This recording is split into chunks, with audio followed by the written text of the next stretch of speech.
Good evening and welcome. I am Amarachi Ubani. Tonight, controversy trails Borno twin explosions which left at least 20 persons dead and 48 others injured. Oyo State Governor Abiola Ajimobi says the APC government has done well in handling the various security challenges in the country, but admits that more still needs to be done. Minister of Information Lai Mohammed says the current administration is transforming the lives of Nigerians positively. An Afghan Taliban rejects calls to extend a 3-day ceasefire declared for the Muslim Eid festival.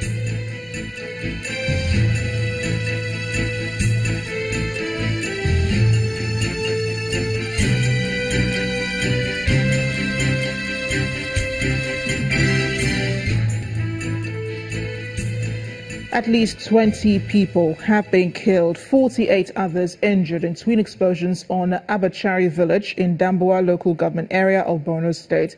The National Emergency Management Agency, NEMA, says 12 of the injured are in critical condition, and the UN Office for the Coordination of Humanitarian Affairs says victims have been evacuated to Maiduguri. There have been conflicting reports on the cause of the explosion, while the locals say it was caused by military artillery. The theatre commander, Operation Lafia Dole, Major General Rogers Nicholas, insists that 6 suicide bombers are responsible for the explosion. Meanwhile, the police commissioner in the state, Damian Chukwu, who confirmed the incident, says efforts are on the go to get to the root of the explosion.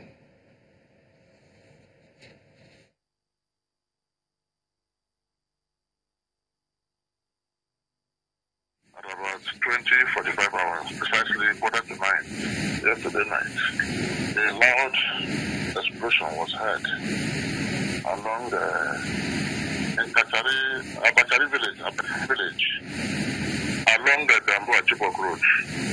Because the DPU and others mobilized to the scene and discovered and found 20 persons dead and 48 others injured.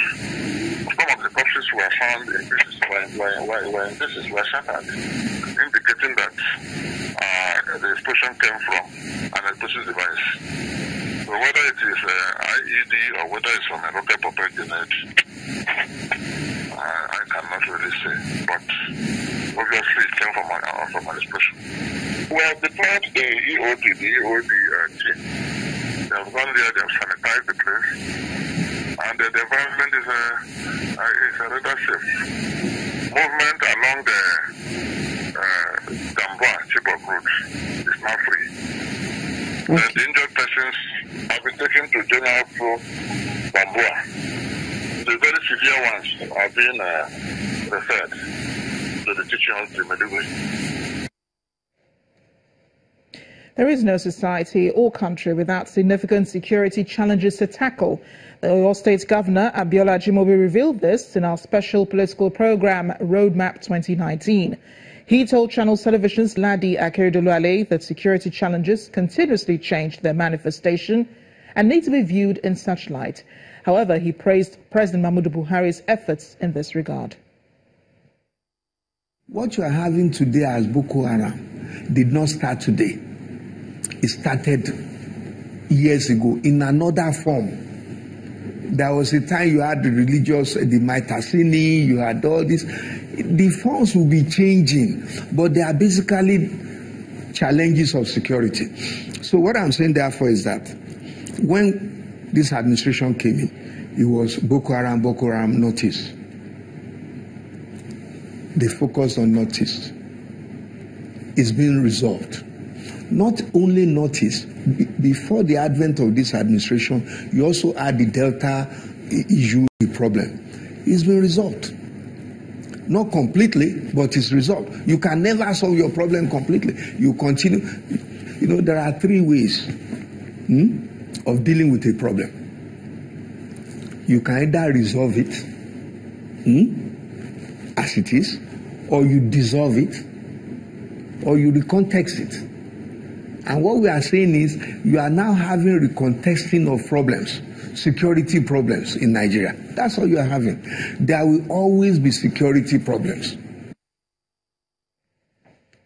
For the full interview with the Oyo State Governor Abiola Ajimobi, do watch Roadmap 2019 tomorrow, Monday, June 18th at 9 p.m. only on Channels Television.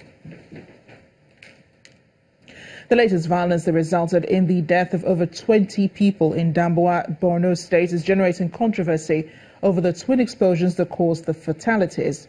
Our correspondent, Olumide Macaulay, takes a look at the challenge of identifying perpetrators in the light of the attack. Boko Haram never seemed to hold the same view of the value of human life, not of others or their own members, giving rise to the suicide bomber. By the number of attempts foiled by the Nigerian military,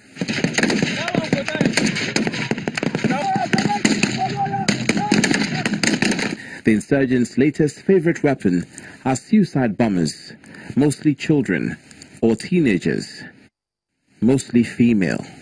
That's who the military blamed for the attack in Damboa in Borno State, which left many dead. But the presence of military weapons seemed to point in a different direction. The residents think it's their protectors who are responsible for the carnage in the case of friendly fire.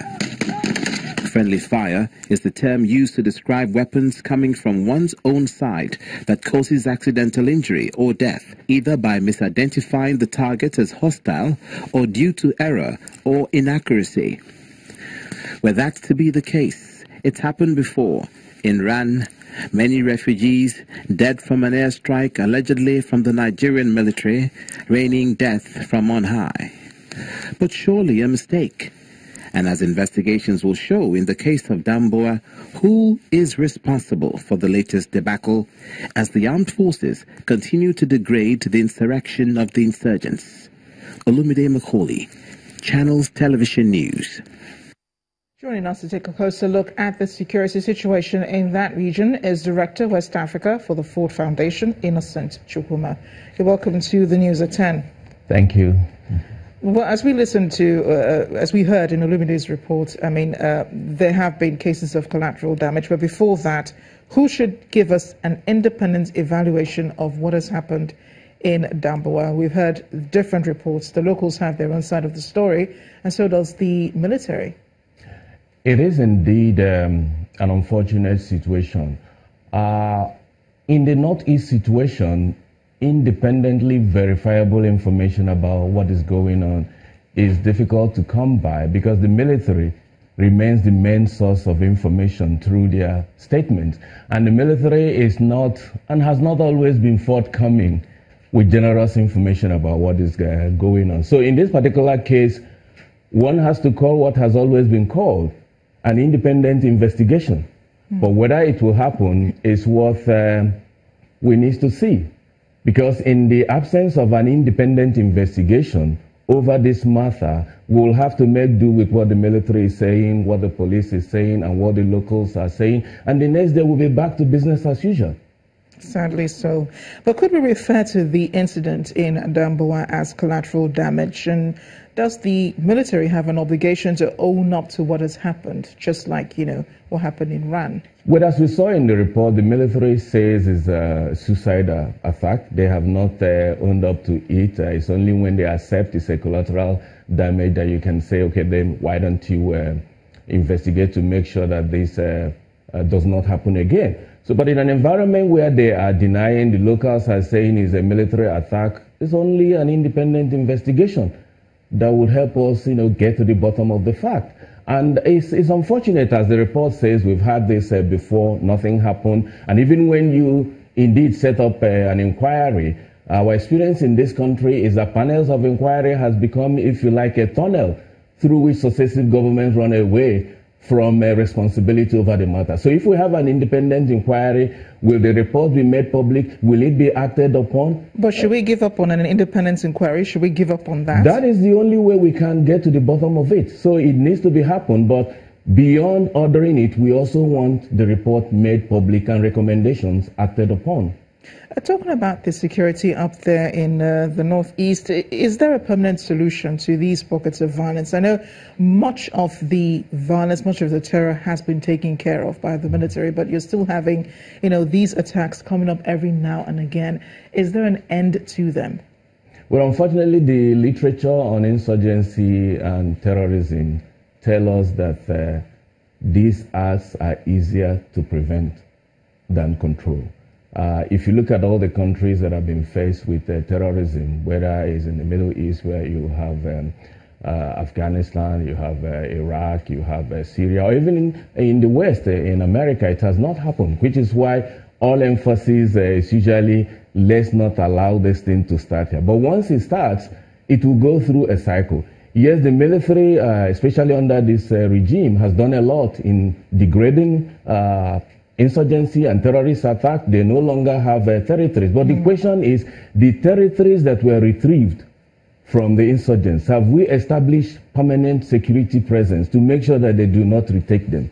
Have we returned the IDPs, or have we made the environment secure enough for them to return? Have we rebuilt their livelihoods? Have their economies returned? These are things that you need on the ground for people to go back. And in the absence of people going back and retaking their territory and resuming their normal life, it's only a matter of time before insurgents and terrorists take over again or even engage in the kind of sporadic attacks that we saw yesterday. I perfectly agree with you with all these issues, you're raising up. But we've also observed that there are fewer, in fact, there have been no attacks in the Federal Capital Territory, Abuja. That used to be a hotspot too a few years ago. But there are more attacks in the northeast, but not in places like Abuja. So why is that so? And how can we, as you say, prevent more attacks in these areas so we have fewer casualties? No, it shows that the current government has indeed recorded successes in pushing them away from, if you like, major cities like Abuja, pushing them to the fringes of these communities. But it also requires for government to step up its act. And we know what the government did in 2016 for us to get to where we are now. There was changes in the top echelon of defense and security services. There was improved cooperation with governments and security forces in neighboring countries. There were improved coordination with civilian JTF. Maybe this is the time for us to revisit this again. We may need to reshuffle the headship of these agencies to make them more inclusive and reflective of the diversity of this country. You think that really is a problem? Well, we've had the current crop of people over the past 3 years. And if you read public media, people talking about the issue, they're saying, why can't we reshuffle these, the higher echelon of the security services and make them more inclusive?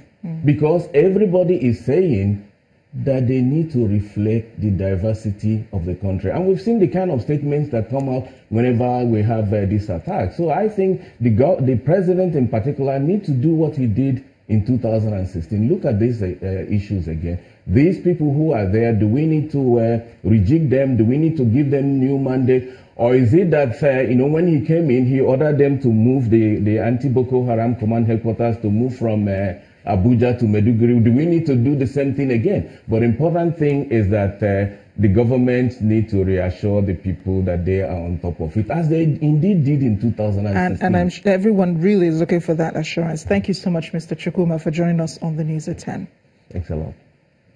To other issues now, the administration of President Muhammadu Buhari has made considerable progress in key sectors of the country, and that's according to the Minister of Information and Culture, Alhaji Lai Mohammed, while addressing participants at the 2018 Africa Together conference in the United Kingdom. According to the minister, the present administration is transforming Nigeria through investment in people, changing the business environment, and building national infrastructure.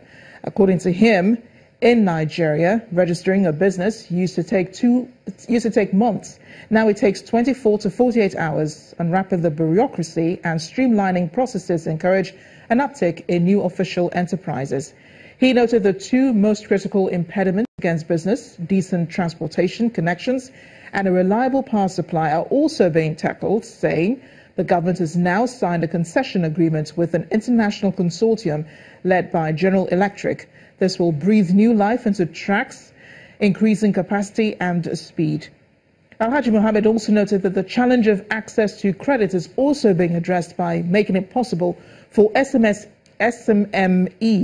to register their movable assets and use them as collateral to raise loans and finance. In part two, after the break, elder statesmen of Yoruba extraction raised concerns over possible external aggression. They seek end to killings across the country. Please stay with us.